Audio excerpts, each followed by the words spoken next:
40 Rare Insights About Human Shadow Desires. Carl Jung's Secret. Carl Jung spent his life exploring the darkest corners of the human psyche. What he discovered there both fascinated and disturbed him. Hidden beneath our civilized personas, behind our carefully constructed identities, lurk desires so forbidden, so unacceptable, that we've buried them deep in our unconscious. These aren't just random dark impulses. They're organized patterns, universal human desires that society has taught us to reject. But rejecting them doesn't make them disappear. It makes them more powerful, more destructive, more likely to control us from the shadows. Jung's secret research into shadow desires revealed truths that most psychologists were afraid to acknowledge. Truths about what humans really want, what we really feel, and what we're really capable of when a mask slips. These 40 insights represent Jung's most controversial and rarely discussed findings. They're uncomfortable, challenging, and absolutely essential for anyone who wants to understand human nature, including their own. Insights about power and domination. 1. Everyone fantasizes about having absolute power over others. Not just socially acceptable influence, but complete control.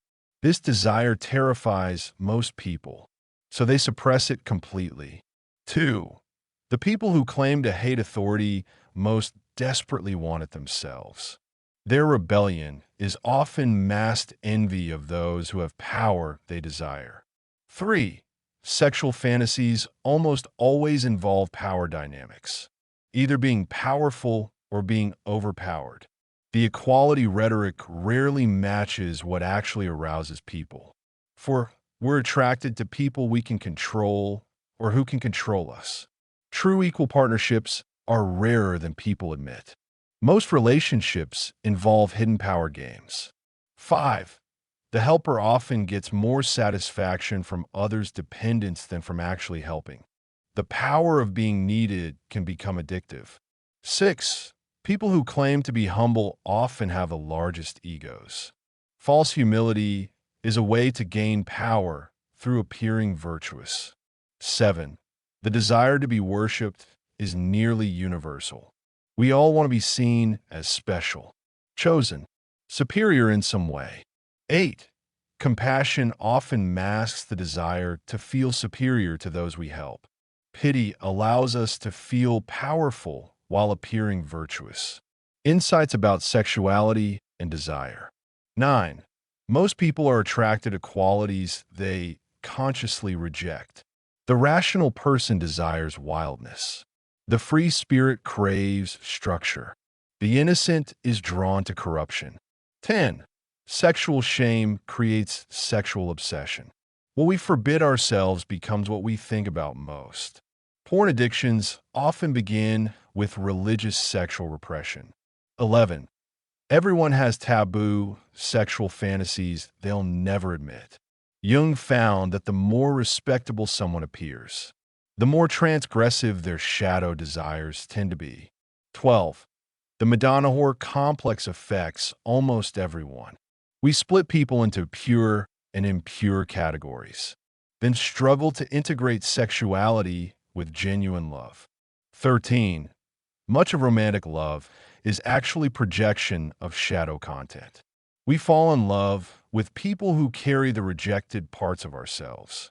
14. Sexual jealousy is often projection of our own desire to stray. We assume our partners want to cheat because we have those impulses ourselves. 15. Vanilla desires often hide kinky shadows, and vice versa. What we consciously want sexually is usually opposite to our shadow desires. 16. Sexual dysfunction usually stems from shadow conflicts. When conscious desires war with shadow impulses, the body freezes in confusion. Insights about aggression and violence. 17. Everyone has violent fantasies. Imagining harm coming to people who've wronged us is universal, even among the most peaceful people. 18. Passive aggression is more common than direct aggression. Most people express their violent impulses through subtle sabotage rather than open conflict. 19. Self-harm is often displaced violence against others. When we can't express anger outward, we turn it inward against ourselves. 20. Competition is barely disguised aggression. The desire to defeat, dominate, and triumph over others underlies most achievement motivation. 21. Righteous anger is usually shadow projection. We claim moral high ground to justify expressing the aggression we normally suppress. 22. The peacemaker often has the most violent shadow. People who can never express anger develop the most explosive, unconscious rage. 23. Watching violence is a way to experience it vicariously. Our entertainment preferences reveal shadow content we won't acknowledge. 24. Road rage reveals the everyday person's capacity for violence. The anonymity of the car allows shadow aggression to surface. Insights about envy and comparison. 25. Everyone measures themselves against others constantly. The comparison mind is always active, even in people who claim not to care about status. 26. We're most envious of people closest to us in status. Not those far above or below, but those just slightly ahead create the most resentment. 27. Virtue signaling is competitive morality. We display ethical behavior partly to feel superior to those who don't. 28. Social media has made shadow envy pathological. Constant comparison with others' curated lives amplifies natural envy into obsession. 29. Success often triggers more envy than joy. Even our own success can feel threatening because it challenges our victim identity. 30. We secretly hope for others' failures, especially those who threaten our ego or status. Schadenfreude is a universal shadow pleasure. 31. Minimalism is often competitive asceticism, claiming not to care about possessions while judging those who do. 32. The I'm not like other people mentality is shadow arrogance. Feeling special by feeling different is still ego inflation. Insights about greed and selfishness. 33. Everyone has a price. Jung found that most people's morals are negotiable under the right circumstances. We just don't like to admit it. 34. Generosity often masks the desire to control through obligation. Giving creates debt. Debt creates power over others. 35. The selfless helper is often profoundly selfish. They need to be needed. They require others to remain helpless to feel valuable. 36. Money represents power, not just resources. Our relationship with money reveals our shadow relationship with power and control. 37. Hoarding isn't just about objects. We hoard attention, affection, information, anything that gives us perceived advantage. 38. The desire for more is rarely about the object itself. It's about filling an inner void, proving worth, or gaining power. 39. Guilt about privilege is often more about image than action. It allows people to appear virtuous without actually sharing power or resources. 40. Everyone fantasizes about unlimited wealth. Even people who claim money doesn't matter. The shadow wants what it wants. Understanding shadow desires. Jung's framework. Jung didn't catalog these desires to shock or condemn. He documented them to help us understand ourselves, to recognize that these desires are human, universal, and manageable when made conscious. Shadow desires are not evil. The most important thing Jung discovered is that shadow desires aren't evil. They're simply unconscious. They become dangerous only when denied, suppressed, or projected onto others. A person who acknowledges their desire for power can channel into leadership, achievement, or creative mastery. A person who denies their power drive becomes either passive and resentful or secretly manipulative. Everyone has these desires. Jung found these patterns across cultures, throughout history, in people of all backgrounds. These aren't abnormal desires. They're human desires. The good person and the bad person have the same shadow content. The difference is consciousness and choice, not the absence of dark desires.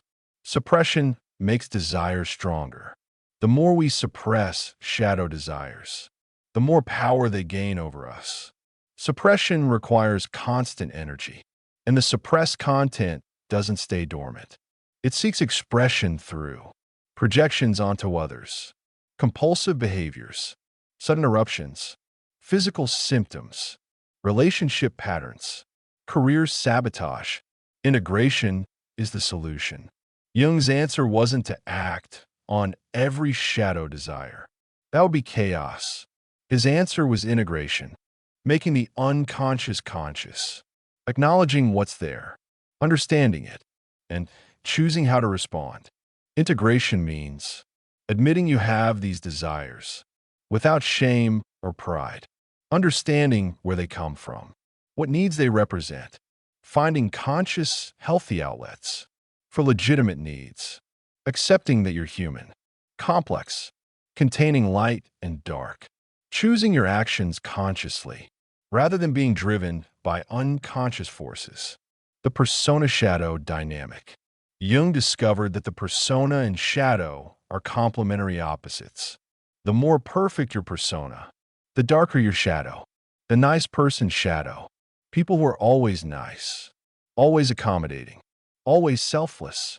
They often have enormous shadow aggression, selfishness, and desire for control.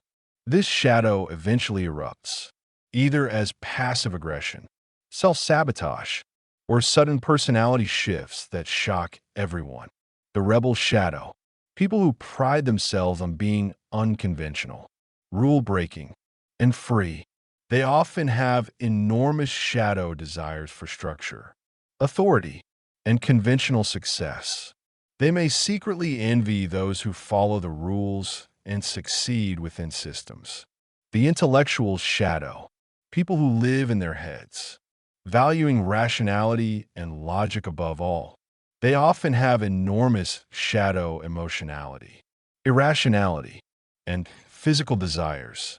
This shadow often expresses through sudden emotional explosions, compulsive behaviors, or physical symptoms. The spiritual person shadow. People who identify as highly spiritual or evolved. They often have enormous shadow materialism, ego, and judgmental superiority. They may use spirituality to avoid dealing with real psychological issues, or to feel superior to less enlightened people. Shadow desires in relationships. Shadow desires shape our relationships more than we realize. Who we're attracted to, how we behave in relationships, and why relationships often fail. All connect to shadow dynamics. We project our shadow onto partners.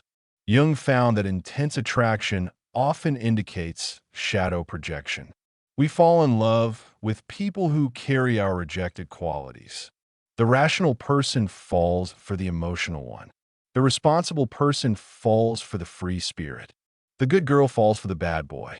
This creates temporary wholeness, but it's not real integration. When the projection breaks down, the attraction often dies. Shadow desires create relationship patterns. Your relationship patterns reveal your shadow. Do you always attract unavailable people? That's shadow content. Do you sabotage relationships when they get too close? Shadow. Do you become controlling or submissive? Shadow. Understanding these patterns is key to breaking them. Sexual chemistry is often shadow recognition. Intense sexual chemistry usually involves shadow recognition.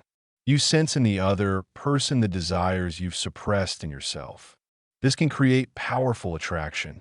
but it's not the same as genuine compatibility. Shadow relationships are intense, but often unstable. Conflict reveals shadow projection. Most relationship conflicts involve projection. You see your shadow in your partner and react to it as if it's only in them, not in you. The person who criticizes their partner for being controlling is often trying to control. The person who accuses their partner of being distant is often emotionally unavailable themselves. Shadow desires and self-sabotage. One of Jung's most disturbing discoveries was how shadow desires can destroy our own lives. Even when we consciously want success, happiness, or love, the success phobia shadow.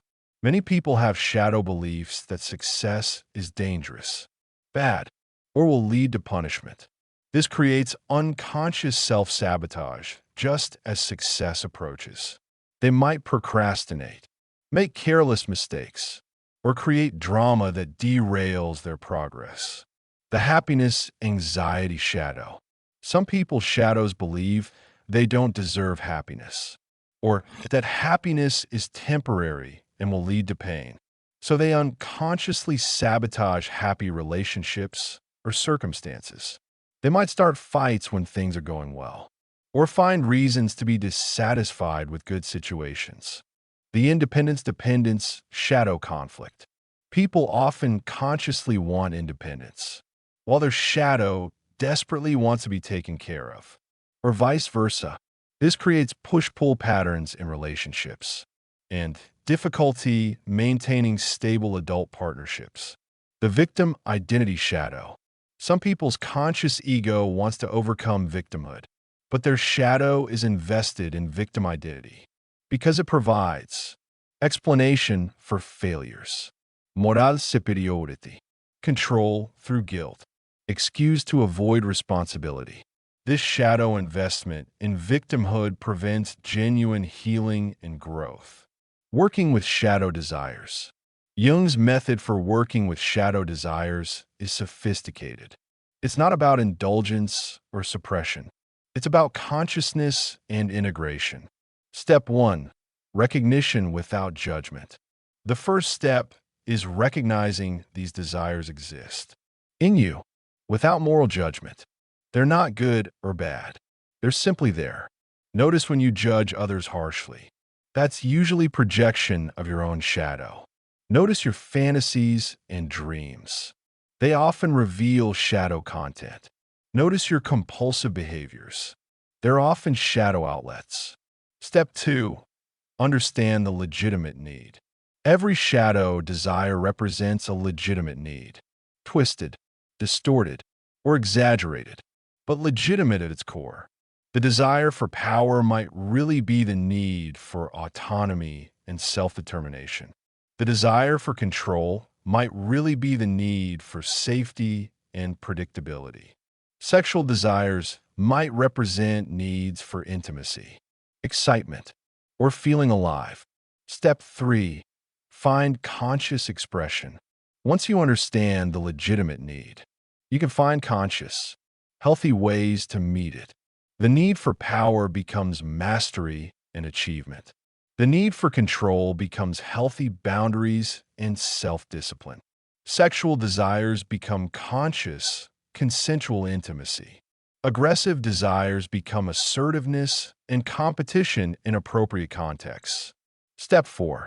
Accept your complexity.